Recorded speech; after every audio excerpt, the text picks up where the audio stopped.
उधर मेरठ के बरदापुर में बाइक सवार बदमाशों का कहर देखने को मिला। दिल्ली देहरादून हाईवे पर छात्रों के साथ लूटपाट कर रहे हैं बदमाश। रोजाना बना रहे हैं छात्रों को निशाना। बदमाशों ने छात्र को बंदूक दिखाकर सोने की चेन लूट ली। ये घटना परतापुर थाना क्षेत्र की बताई जा रही है।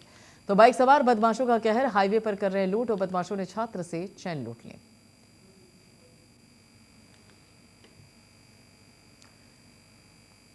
तो ये पूरा मामला मेरठ का है। हम खबर आपको बताते हैं कि चेन स्नेचिंग को लेकर जो मामले सामने आ रहे हैं उसके चलते यहाँ पर पुलिस ने बड़ी कार्रवाई की है और बदमाशों ने छात्र से चेन लूटी और इस बाबत अब पुलिस जांच में जुटी हुई है।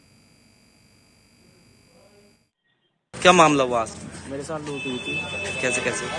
पीछे से दो बाइक वाले आए, तो पीछे से मैंने चैन पे हाथ डाला तो मैंने से उनका हाथ हटाया तो उन्होंने रोक के एकदम पिस्टल निकाली और फिर एकदम मेरी चैन छीन के और चले गए। हाँ जी। आपने सूचना दी पुलिस को? मैंने पुलिस को तभी सूचना कर दी, तभी मैंने कॉल कर दिया था पुलिस को। कोई हथियार भी था क्या उनके पास? उनके पास 2 पिस्टल थी। कौन सी बाइक थी? अपाची थी, वाइट।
तो आपको बता दें मेरठ का पूरा मामला है। बदमाशों ने यहाँ पर छात्रों से चैन लूट ली है। सलीम सैफी हमारे साथ जुड़ चुके इस बाबत आगे की जानकारी देने के लिए। सलीम, क्या कुछ है ये पूरा मामला? प्रियंका, बता दूं कि मेरठ के परतापुर थाना क्षेत्र में लगातार अपाचे सवार बदमाशों का कहर देखने को मिल रहा है, जहां दिल्ली देहरादून हाईवे पर छात्रों के साथ लूट कर रहे हैं और रोजाना छात्रों को निशाना बना रहे हैं। इसी क्रम में आज सुबह जो है छात्र को गन पॉइंट पर लेकर सोने की चैन लूट ली गई और देहरादून जो दिल्ली बाईपास है उस पर आरएफ कट की घटना ये घटना बताई जा रही है और परतापुर थाना क्षेत्र में स्थित है घटनास्थल। दीवान कॉलेज में कानून छात्र का ये इंसिडेंट बताया जा रहा है और लगातार जिस तरीके से परतापुर में ये घटनाएं देखने को मिल रही है, हर रोज शिकायतें पत्र आते हैं लेकिन पुलिस बदमाशों को पकड़ने में नाकाम साबित हो रही है और बताया जा रहा है कि ये जो बदमाश हैं वो अपाचे बाइक पर रहते हैं जो छात्रों को निशाना बनाते हैं। देखिए, आप अगर कह रहे हैं सलीम की ये जो अपाचे बाइक पर ये लोग रहते हैं और इसी तरीके से निशाना बनाते हैं, यानी कि ये देखा जाए तो अगर ये जो चैन स्नेचिंग का मामला है ये रेगुलर देखने को मिल रहा है, तो ये तो पुलिस के भी संज्ञान में होगा। फिर पुलिस क्या कर रही है? और परतापुर के जिस एरिया की आप बात कर रहे हैं, जो पूरा क्षेत्र है वो हाईवे भी उधर आता है, हाईवे भी उधर की तरफ आता है, और ऐसे में अगर दिन दहाड़े इस तरीके की घटनाएं होंगी तो पुलिस पर तो सवाल खड़े होंगे फिर। बिल्कुल प्रियंका, जिस तरीके से लगातार ये घटनाएं सामने आई है और जो स्टूडेंटों को साफ तौर से निशाना बनाया जा रहा है, और ऐसा नहीं है कि परतापुर क्षेत्र में कहीं सीसीटीवी कैमरे नहीं लगे हुए, और हाईवे पर जिस तरीके से ये घटनाएं सामने आ रही है, सीसीटीवी कैमरे के आधार पर उनको बदमाशों को पकड़ने का पुलिस प्रयास भी करी है, लेकिन पुलिस से की गिरफ्त से अभी तक बदमाश जो है अभी दूर है। ये देखो, बदमाश जिस तरीके से निशाना बनाते हैं, तो पुलिस को चाहिए होता है कि वो सुबह मॉर्निंग में ही फ्लैग, जिस तरीके से यहाँ पर मॉर्निंग पेट्रोलिंग होती है, वहां पर जो पॉइंट है उन पॉइंटों पर पुलिस जो चेकिंग करे, लेकिन पुलिस की लापरवाही सामने इस तरीके से आती है कि वहाँ पर कोई चेकिंग नहीं चल रही है। और परतापुर जिसे नेशनल हाईवे है, हाईवे पर लगातार पुलिस जो है मार्च भी करती रहती है, लेकिन वहाँ पर कोई भी ऐसे बदमाश सामने नहीं आए हैं जो उनको पकड़ सके। लेकिन मेरठ में लगातार बदमाशों का एनकाउंटर भी लगातार चल रहा है, लेकिन प्रियंका कहीं ना कहीं ये पुलिस की चूक है कि उन बदमाशों को पकड़ नहीं पा रही है। क्योंकि अब से पहले देखा जाता था, 5 साल पहले ऐसे देखा जाता था कि वो जो बदमाश थे वो पहले पल्सर गाड़ी का यूज करते थे, लेकिन अब अपाचे कार लगातार, अपाचे बाकी बाइक जो है प्रियंका सामने आ रही है, और जो अपाचे बदमाश उनको संगीत जो है उनको चेकिंग करनी चाहिए, उनकी तलाशी भी लेनी चाहिए। बिल्कुल। और यहाँ पर अगर देखा जाए, जो परतापुर क्षेत्र पूरा बताया जा रहा है, इंस्टीट्यूट वहाँ पर बहुत सारे हैं, और बच्चे सुबह सुबह निकलते हैं वहाँ पर अपने इंस्टीट्यूट के लिए, छात्र छात्राएं अपने इंस्टीट्यूट के लिए निकलते हैं।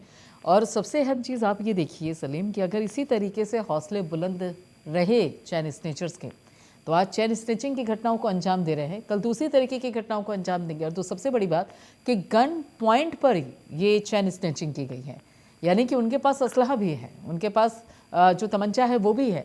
तो ये जो गैंग है पूरी, हम इसको सिर्फ 1 या 2 लोगों तक सीमित नहीं रखेंगे, ऐसे गैंग शब्द का भी अगर इस्तेमाल किया जाए तो वो भी गलत नहीं होगा सलीम।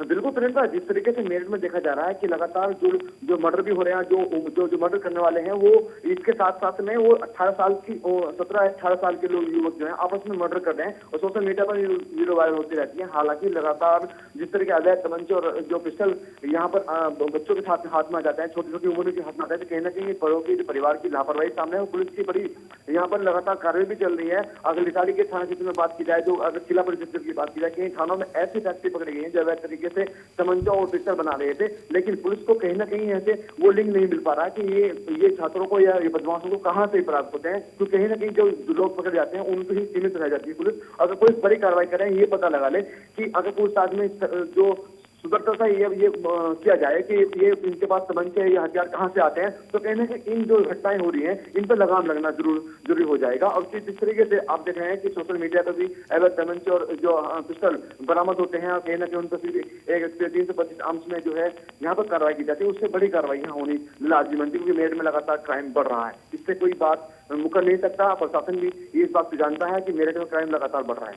बिल्कुल। और ये जब क्राइम ग्राफ यहाँ पर ऊपर होगा तो उसके बाद खाकी के पर भी सवाल खड़े होंगे। और दूसरी सबसे अहम चीज़ है सलीम, कि जहाँ पर ये पूरा मामला सामने आया है, एक तो सुबह के समय, सर्दियों का समय है, और मेरठ में जो ठंड है वो कुछ ज़्यादा ही पड़ती है, क्योंकि खुला हुआ पूरा क्षेत्र होता है, हाईवे का पूरा क्षेत्र है, जहाँ पे इंस्टीट्यूट है वो भी काफ़ी खुला हुआ क्षेत्र होता है, तो ऐसे में कोहरा भी ज़्यादा होता है, और ठंड की वजह से लोग घरों से बाहर भी कम निकलते हैं। एक तरीके से अगर देखा जाए तो सन्नाटा पसरा हुआ रहता है। तो ऐसे में पेट्रोलिंग फिर क्यों नहीं ज़्यादा बढ़ रही है? बिल्कुल प्रियंका, अगर देखा जाए तो परतापुर क्षेत्र जो है वो बिल्कुल बाहरी क्षेत्र लगाया जाता है, और सर्दी के मौसम में अभी तो कोहरा भी नहीं है। जो कोहरा सर्दी के मौसम में पड़ेगा तो आज लगभग 50 मीटर का लोग भी आपस में दूर नहीं देख पाते, उसमें घटनाएं बढ़ जाती है। अगर पुलिस लगातार पेट्रोलिंग करती है तो कहीं ना कहीं इन जो घटनाएं हो रही है इन पर लगाम लगाई जा सकती है। क्योंकि जिस तरीके से यहाँ पर जो बताया जा रहा है, छात्रों ने आपको बताया है कि यहाँ पर जो बदमाश थे वो तो तमंचे उनके साथ नहीं थे, लेकिन पिस्टल उनके पास में, दोनों बदमाशों के पास में थे। पिस्टलों की इस तरीके से आवाज आई है, कहाँ से वो खरीद रहे हैं, कहाँ वो बेच रहे हैं, जिन लोगों से इन लोगों को प्राप्त हो रही है प्रियंका, उन पर लगाम भी रखनी जरूरी है। बिल्कुल। और ऐसे में पेट्रोलिंग बढ़नी चाहिए, और साथ ही खाकी की सक्रियता भी, ताकि इस तरीके की जो घटनाएं हैं उस पर लगाम लग सके। शुक्रिया सलीम सैफी इस सारी अपडेट के लिए।